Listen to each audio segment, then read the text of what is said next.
Genesis chapter 1. In the beginning, God created the heavens and the earth.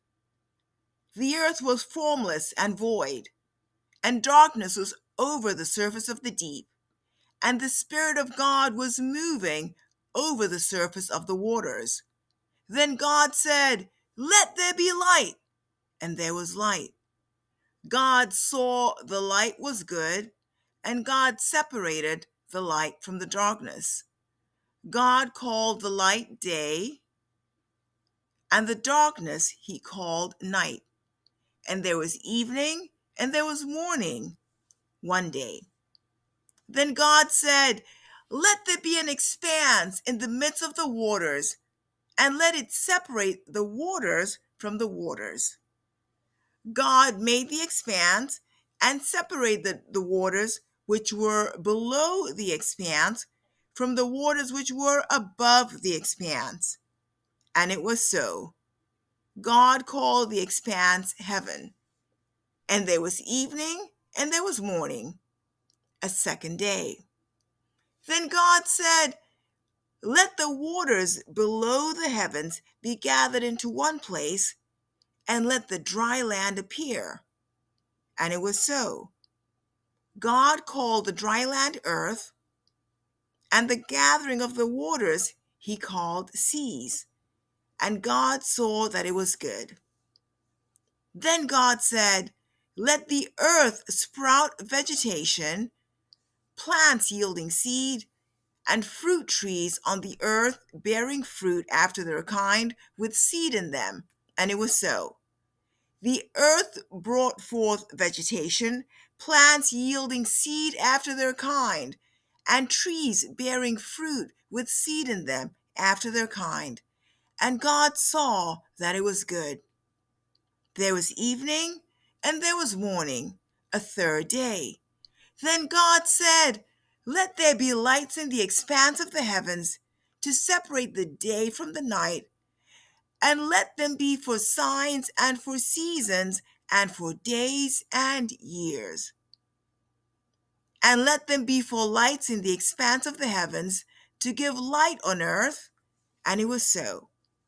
God made the two great lights, the greater light to govern the day, and the lesser light to govern the night. He made the stars also. God placed them in the expanse of the heavens to give light on the earth, and to govern the day and the night, and to separate the light from the darkness. And God saw that it was good. There was evening, and there was morning, a fourth day. Then God said, "Let the waters teem with swarms of living creatures, and let birds fly above the earth in the open expanse of the heavens." God created the great sea monsters and every living creature that moves, with which the waters swarmed after their kind, and every winged bird after its kind. And God saw that it was good. God blessed them, saying, "Be fruitful and multiply, and fill the waters in the seas, and let birds multiply on the earth." There was evening, and there was morning, a fifth day. Then God said, "Let the earth bring forth living creatures after their kind, cattle and creeping things, and beasts of the earth after their kind." And it was so. God made the beasts of the earth after their kind, and the cattle after their kind, and everything that creeps on the ground after its kind. And God saw that it was good. Then God said, "Let us make man in our image, according to our likeness, and let them rule over the fish of the sea, and over the birds of the sky, and over the cattle, and over all the earth, and over every creeping thing that creeps on the earth." God created man in his own image. In the image of God, he created them. Male and female, he created them. God blessed them and said to them, "Be fruitful and multiply and fill the earth and subdue it, and rule over the fish of the sea, and over the birds of the sky, and over every living thing that moves on the earth. Then God said, Behold, I give you every plant yielding seed that is on the surface of all the earth, and every tree which has fruit yielding seed, and it shall be food for you. And to every beast of the earth, and to every bird of the sky, and to everything that moves on the earth which has life, I have given every green plant for food. And it was so. God saw all he had made, and behold, it was very good. And there was evening, and there was morning, the sixth day. Genesis chapter 2. Thus the heavens and the earth were completed, and all their hosts. By the seventh day, God completed his work which he had done, and he rested on the seventh day from all his work which he had done. Then God blessed the seventh day and sanctified it, because in it he rested from all his work which God had created and made. This is the account of the heavens and the earth when they were created, in the day that the Lord God made earth and heaven. Now no shrub of the field was yet in the earth, and no plant of the field had yet sprouted, for the Lord God had not sent rain upon the earth, and there was no man to cultivate the ground. But a mist used to rise from the earth and water the whole surface of the ground. Then the Lord God formed man of dust from the ground and breathed into his nostrils the breath of life, and man became a living being. Then the Lord God planted a garden toward the east in Eden, and there he placed the man whom he had formed. Out of the ground the Lord God caused to grow every tree that's pleasing to the sight and good for food, the tree of life also in the midst of the garden, and the tree of knowledge of good and evil. Now a river flowed out of Eden to water the garden, and from there it divided and became four rivers. The name of the first is Pishon. It flows around the whole land of Havilah, where there is gold. The gold of that land is good. The bdellium and the onyx stone are there. The name of the second river is Gihon. It flows around the whole land of Cush. The name of the third river is Tigris. It flows east of Assyria, and the fourth river is the Euphrates. Then the Lord God took the man and put him in the Garden of Eden to cultivate it and keep it. The Lord God commanded the man, saying, From any tree of the garden you may eat freely, but from the tree of good and evil you shall not eat.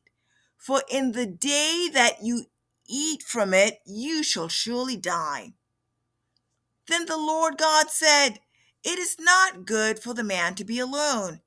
I will make a helper suitable for him. Out of the ground the Lord God formed every beast of the field and every bird of the sky, and brought them to the man to see what he would call them. And whatever the man called a living creature, that was his name. The man gave names to all the cattle, and to all the birds of the sky, and to every beast of the field. But for Adam there was not found a suitable helper for him. So the Lord God caused a deep sleep to fall upon the man, and he slept. Then he took one of his ribs and closed up the flesh at that place. The Lord God fashioned into a woman the rib which he had taken from the man, and brought her to the man. The man said, This is now the bone of my bones and the flesh of my flesh, and she shall be called woman, because she was taken out of man. For this reason, a man shall leave his father and his mother, and shall be joined to his wife, and they shall become one flesh. And the man and his wife were both naked and were not ashamed. Genesis chapter 3. Now the serpent was more crafty than any beast of the field which the Lord God had made. And he said to the woman, Indeed, has God said, You shall not eat from any tree of the garden? The woman said to the serpent, From the fruit of the trees of the garden we may eat. But from the fruit of the tree which is in the middle of the garden, God has said, You shall not eat it or touch it, or you will die. The serpent said to the woman, You surely will not die. For God knows that in the day you eat from it, your eyes will be opened, and you'll be like God, knowing good and evil. When the woman saw that the tree was good for food, and it was a delight to the eyes, and that the tree was desirable to make one wise, she took from its fruit and ate. And she gave also to her husband with her, and he ate. Then the eyes of both of them were opened, and they knew that they were naked. And they sewed fig leaves together and made themselves loin coverings. They heard the sound of the Lord God walking in the garden in the cool of the day. And the man and his wife hid themselves from the presence of the Lord God among the trees of the garden. Then the Lord God called to the man and said to him, Where are you? He said, I heard the sound of you in the garden, and I was afraid because I was naked, so I hid myself. And he said, Who told you that you were naked? Have you eaten from the tree of which I commanded you not to eat? The man said, The woman you gave me to be with me, she gave me from the tree, and I ate. And the Lord God said to the woman, What is this you have done? And the woman said, The serpent deceived me, and I ate.